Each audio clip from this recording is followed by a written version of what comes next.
Peter, thanks very much. We go up to Glasgow now then and join Ian McWhirter. Ian, good afternoon. Good afternoon. Well, a furious row has been developing this morning in Scotland over who is to blame amongst the opposition parties as they see it for this apparent Conservative coup. The SNP are being accused by Labour of splitting the anti-Tory vote, and the SNP are accusing Labour of failing to deliver a government which could legislate for Home Rule. There's talk of civil disobedience and resistance. Now, with me are two Labour MPs, both strong supporters of Home Rule. George Galloway, the MP for Glasgow Hill Head, former chairman of the party in Scotland, and John McCallion, the Labour MP for Dundee East. George Galloway, if I could ask you just first of all, before we move on to the question of mandates, what's the situation of Neil Kinnock?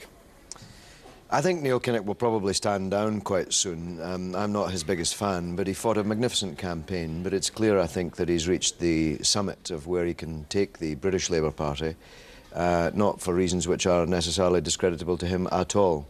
And so I would expect him to stand down fairly soon. I can understand why people are not speculating about it openly, but I would think so. John McCallion, who would you see in the frame as a successor for Neil Kinnock? Well, I mean, it's still speculation whether or not Neil Kinnock will go. I mean, it's a matter for Neil Kinnock because the Labour Party, if it is anything else, is very loyal to its leaders. And if the decision to go is taken, it will be a decision which will be taken by Neil Kinnock himself. But I mean, I'm not really interested in speculating about who takes over from Neil Kinnock. The thing which concerns me is that someone mentioned that the Tories have now won 4 successive election victories. They've had 4 successive election defeats inflicted upon them in Scotland, and that's the problem which we now have to grapple with. Any thoughts on the succession of Neil Kinnock, George Galloway?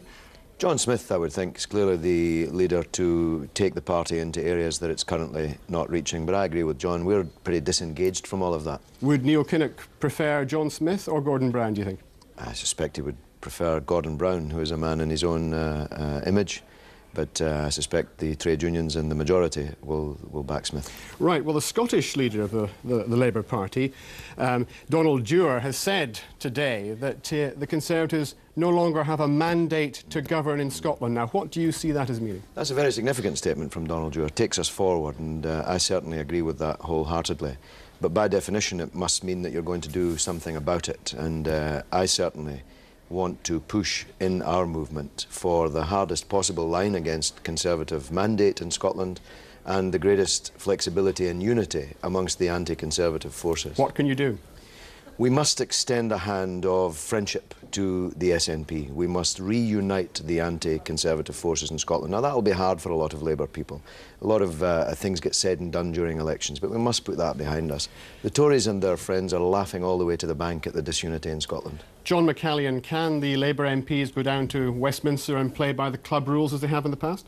No, I mean, I think that option is no longer there for Labour. I mean, I think the key now in the post-election situation which we find ourselves in is the Scottish Convention, and it is absolutely essential that all of the opposition political parties unite within the Scottish Convention. Will the Convention be a focus of resistance, as Canon Kenyon Wright claims? I think it must be. I think it's the only weapon which the Scottish people now have which is capable of delivering a Scottish Parliament to the Scottish people, because what has actually enabled the Tories to resist the demand for change in Scotland for so long has been a disunity amongst the opposition parties. Will you be taking up your seat in Westminster?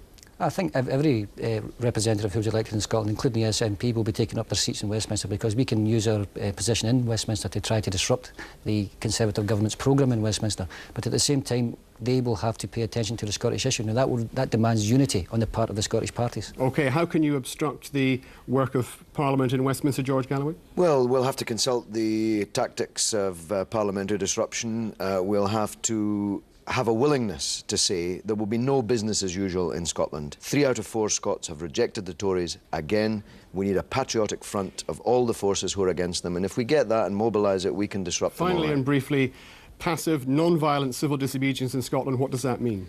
Well, it's too early to say exactly what form the agitation will take, but agitation there must be. We must rouse the Scottish people and not allow them to sink into a slough of despair and hopelessness, which is how I think they're feeling this morning. Thank you very much indeed.